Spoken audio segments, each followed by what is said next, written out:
Hey guys, welcome back to our channel. இன்னைக்கு நம்ம channel அதை பற்றி பார்க்க போகிறோம்னா IPL 2024 Indian premier league 2024 play ஆஃபுக்கு தகுதி பெறும் அந்த 4 அணிகள் எந்தெந்த அணிகள் பார்த்தீங்கன்னா 2024 பிளே ஆஃப்ஸ்குள்ள நுழையும், அதை பற்றி இந்த வீடியோவில் பார்க்க போகிறோம். அதுக்கு முன்னாடி நம்ம சேனல் சப்ஸ்கிரைப் பண்ணாங்க, மறக்காம சப்ஸ்கிரைப் பண்ணிங்க, கூட பெல் ஐக்கானே ப்ரெஸ் பண்ணிங்க. IPL 2024 பார்த்தீங்கன்னா மார்ச் 22 RCB vs CSK போட்டியில் பார்த்தீங்கன்னா ரொம்பவே பெர்ஃபெக்டாக தொடங்கினாங்க. CSK பார்த்தீங்கன்னா முதல் வெற்றியுடன் பார்த்தீங்கன்னா ஆரம்பிச்சாங்க. அப்பையிலேருந்தே பார்த்தீங்கன்னா RCBக்கு முதல் தோல்வியிலேருந்தே கொஞ்சம் ப்ராப்ளமாக இருக்கு. RCB பொறுத்த வரைக்கும் வின்னே பண்ண முடியல.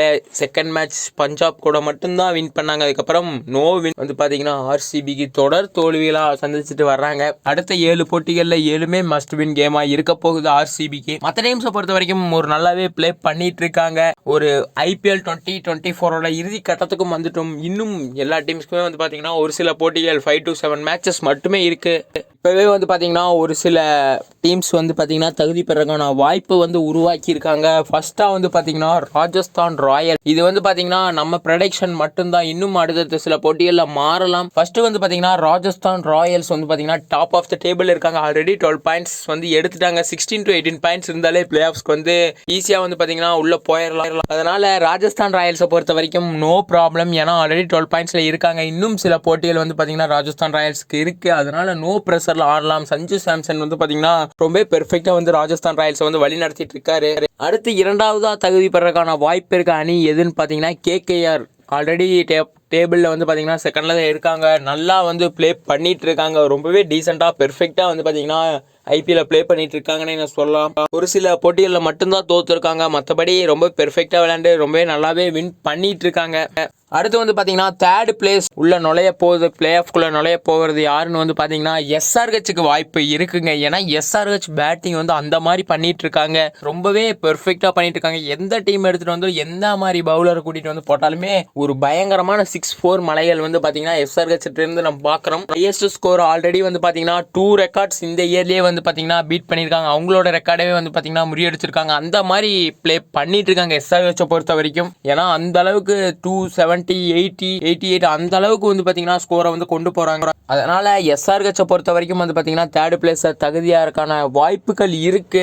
அடுத்து பார்த்தீங்கன்னா ஃபோர்த் பிளேஸுக்கு தான் பார்த்தீங்கன்னா மிகப்பெரிய பார்த்தீங்கன்னா போட்டி நிலவை கொண்டு இருக்கிறது. அந்த பிளேஸ்க்கு யார் யார் வர போறாங்க அப்படிங்கிறது பார்த்தீங்கன்னா CSK, LSG, DC, MI இந்த 4 டீம்ஸ்க்கான வாய்ப்பு இருக்கு. குஜராத் டைட்டன்ஸை பொறுத்த வரைக்கும் வாய்ப்பு இல்லைங்களான்னு கேட்டிங்கன்னா அவங்களுக்கும் வாய்ப்பு இருக்கா, ஆனால் கொஞ்சம் கடினம். இந்த 4 அணியில் ஏதோ ஒரு அணி பார்த்தீங்கன்னா ஃபோர்த் பிளேஸாக உள்ள என்ட்ரி ஆகிறதுக்கான வாய்ப்பு இருக்குது. CSKவை பொறுத்த வரைக்கும் பார்த்தீங்கன்னா இன்னும் ப்ராப்ளம் இல்லை. ஏன்னா ஃபோர்த் பிளேஸ் அவங்க தான் பிடிக்க போகிறாங்கிற மாதிரி நம்மளுக்கு தெரியுது. ஏன்னா இன்னும் பார்த்தீங்கன்னா 7 மேட்சஸ் இருக்குது. 4 மேட்சஸ் to 5 மேட்சஸ் வின் பண்ணாலே ரன் ரேட்டும் ஒரு நல்ல ரன் ரேட் வச்சிருக்காங்க. CSKவை பொறுத்த வரைக்கும் ஈஸியாக பார்த்தீங்கன்னா 4-5 மேட்சஸும் வின் பண்ணிடுவாங்க. அதனால பார்த்தீங்கன்னா ஈஸியாக ஃபோர்த் பிளேஸ்க்கு உள்ள நுழையிறதுக்கான வாய்ப்பு இருக்குது. எம்ஐயும் ஒரு பெர்ஃபெக்டாக ப்ளே பண்ணிட்டு இருக்காங்க. தொடர் தோல்விகளுக்கு அப்புறம் மீண்டும் ஒரு நல்லா பெர்ஃபெக்டாக ப்ளே பண்ணி தொடர் வெற்றிகளை பெற்றுட்டு வராங்க.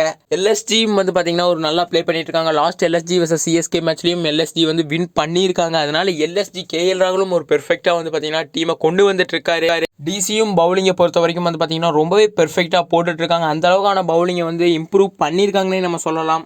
அதனால பார்த்தீங்கன்னா IPL பொறுத்த வரைக்கும் அந்த ஃபோர்த் பிளேஸுக்கு தான் பார்த்தீங்கன்னா ஒரு மிகப்பெரிய போட்டி நிலவ போகுது. இந்த வீக் ஆர் அடுத்த வீக்குள்ள பார்த்தீங்கன்னா அந்த ஃபோர்த் பிளேஸ் பிடிக்க போறது யாரு அப்படிங்கிறது நமக்கு தெரிய வரும். ஏன்னா ஃபோர்த் பிளேஸுக்கு தான் பார்த்தீங்கன்னா ஒரு மிகப்பெரிய போட்டி நிலவிட்டு இருக்கு. ஃபர்ஸ்ட் 3 பிளேஸ் யார் உள்ள போக போறாங்கிறதே இப்போதைக்கு பார்த்தீங்கன்னா நம்மளுக்கு தெரிஞ்சிருச்சு. ஏன்னா கன்ஃபார்ம் அந்த பாயிண்ட் இருக்கு, அவங்களுக்கு வாய்ப்பு இருக்கு. அதனால கண்டிப்பா பண்ணிடுவாங்க. அதனால ஈஸியா ஃபர்ஸ்ட் 3 பிளேசஸ் நம்ம சொல்லிடலாம். அடுத்து அந்த ஃபோர்த் பிளேசஸ் தான் பார்த்தீங்கன்னா நம்ம கொஞ்சம் யோசிக்க வேண்டியது இருக்கு. ஏன்னா 4 டீம் மிகப்பெரிய டீம் எல்லாமே மும்பை ஆகட்டும், டெல்லி ஆகட்டும், CSK ஆகட்டும், லக்னோ ஆகட்டும் எல்லாமே ஒரு நல்ல டீம் தான். பார்த்தீங்கன்னா ஃபோர்த் பிளேஸ் யார் வர போறாங்க அப்படிங்கிறது எல்லாமே நம்ம பொறுத்து இருந்தா பார்க்கலாம். ஏன்னு பார்த்தீங்கன்னா CSK ரொம்ப பெர்ஃபெக்டா ப்ளே பண்ணிட்டு இருந்தாங்க. லாஸ்டா CSK vs LSG மேட்ச்ல பார்த்தீங்கன்னா கொஞ்சம் தடுமாறி இருக்காங்க. ஏன்னா மிகப்பெரிய ஸ்கோர் வரல ஃபர்ஸ்ட் பேட்டிங்ல. சச்சின் ரவீந்திரா ஆகட்டும், ரஹேனா ஆகட்டும் ஒரு மிகப்பெரிய ஸ்கோர் போகல. ரஹேனா பார்த்தீங்கன்னா கொஞ்சம் ட்ரை பண்ணாரு, இருந்தாலும் ஸ்கோர் பத்தல. அடுத்ததா டெல்லியை பொறுத்த வரைக்கும் பார்த்தீங்கன்னா பவுலிங் ரொம்பவே பெர்ஃபெக்டா வச்சிருக்காங்க. ஆல்ரெடி GT மேட்ச் பார்த்தீங்கன்னா 89 ரன்ஸ்க்கு பார்த்தீங்கன்னா ஆல் அவுட் பண்ணாங்க. அந்த அளவுக்கான பவுலிங் வச்சிருக்காங்க. குல்தீப் யாதவ் ரொம்ப பெர்ஃபெக்டா போட்டுட்டு இருக்காரு. அதனால இன்னும் இம்ப்ரூவ் பண்ணுவாங்க பவுலிங்கை பொறுத்த வரைக்கும் டெல்லி. ஏன்னா ரொம்பவே நல்லா பெர்ஃபெக்ட். பேட்டிங்கை பொறுத்த வரைக்கும் ரிஷப் பந்த் கலக்கிட்டு இருக்காரு. அடுத்ததான் மும்பையை பொறுத்த வரைக்கும் பார்த்தீங்கன்னா மும்பை பார்த்தீங்கன்னா ஃபோர்த் பிளேஸ் பிடிப்பாங்களா இல்லையாங்கிறதே ஒரு கேள்விக்குறி கேள்விக்குறியாக இருக்குது. ஏன்னா அவங்க வந்து பார்த்திங்கன்னா இன்னும் சில போட்டிகள் தான் இருக்குது. அவங்க ரொம்ப நல்லா ப்ளே பண்ணி ஆக வேண்டிய கட்டாயத்தில் இருக்காங்க.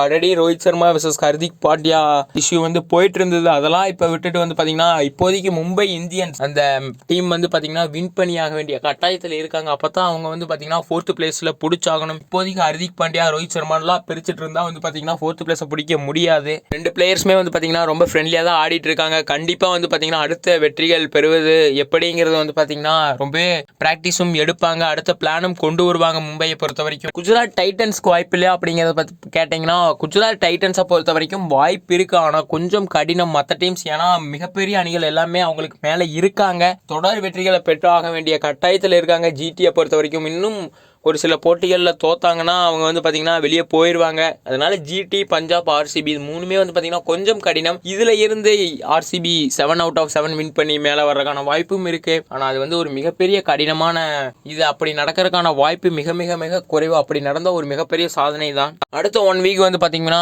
பிளே ஆஃப்ஸ் வரப்போகிற டீம், அந்த 4th பிளேஸ் பிடிக்க போகிற டீம் யார் அப்படிங்கிறது வந்து பார்த்தீங்கன்னா கொஞ்சம் கொஞ்சமாக தெரிய ஆரம்பிச்சிடும். அடுத்து வந்து பார்த்தீங்கன்னா பிளே ஆஃப்ஸும் நடக்க போகுது, ஃபைனல்ஸும் சேப்பாக்கில் நடக்க போகுது. மகேந்திர சிங் தோனி வந்து பார்த்தீங்கன்னா தன்னோட லாஸ்ட் மேட்ச் வந்து பார்த்தீங்கன்னா சென்னையில் தான் இருக்க போகுதுன்னு சொல்லியிருக்காரு. சப்போஸ் சிஎஸ்கே வந்து ஃபைனல் சென்னையில் போனால் சிஎஸ்கே வந்து பார்த்தீங்கன்னா ஒரு மிகப்பெரிய பிளேயர் மகேந்திர சிங் தோனி வந்து வெளிவரக்கான வாய்ப்பு இருக்குது. ஏன்னா அடுத்த நெக்ஸ்ட் இயர் மெகா ஆக்ஷன் இருக்குது. மெகா ஆக்ஷன் 2025 வந்து பார்த்தீங்கன்னா மிகப்பெரிய மெகா ஆக்ஷன் இருக்கிறதா அஃபிஷியலாகவும் அனௌன்ஸ் பண்ணியிருக்காங்க. அதனால மகேந்திர சிங் தோனி பொறுத்த வரைக்கும் அப்படியே விடுவிக்கிறதுக்கான வாய்ப்பும் இருக்குது. இருந்தாலும் இது எல்லாமே நடக்கணும்னா முதல்ல சென்னை சூப்பர் கிங்ஸை பொறுத்த வரைக்கும் வந்து பார்த்தீங்கன்னா ஃபைனல்குள்ளே வந்து ஆக வேண்டும். அதற்கு வந்து பார்த்தீங்கன்னா ஒரு மிகப்பெரிய போட்டி நிலவிட்டு இருக்கு. அடுத்தடுத்த மேட்சஸும் இருக்கு. நெக்ஸ்ட் வீக்ல ஒரு நல்லா ப்ளே பண்ணி எந்தெந்த அணி மேலே வரப்போங்கிறது அப்படிங்கிறது எல்லாமே நம்ம பொறுத்து இருந்தா பார்க்கணும். அடுத்தடுத்த கேகேஆர் ஆகட்டும், சிஎஸ்கே ஆகட்டும், எஸ்ஆர்ஹெச் ஆகட்டும், ஆர்சிபி இந்த மாதிரி எல்லா டீமுமே என்ன பண்ண போறாங்க, அடுத்து எந்த மாதிரி வந்து பார்த்தீங்கன்னா வின் பண்ண போறாங்க அப்படிங்கிறது எல்லாமே நம்ம பொறுத்து இருந்து பார்ப்போம். அது வரைக்கும் ஸ்டே டியூன்ட் கைஸ்.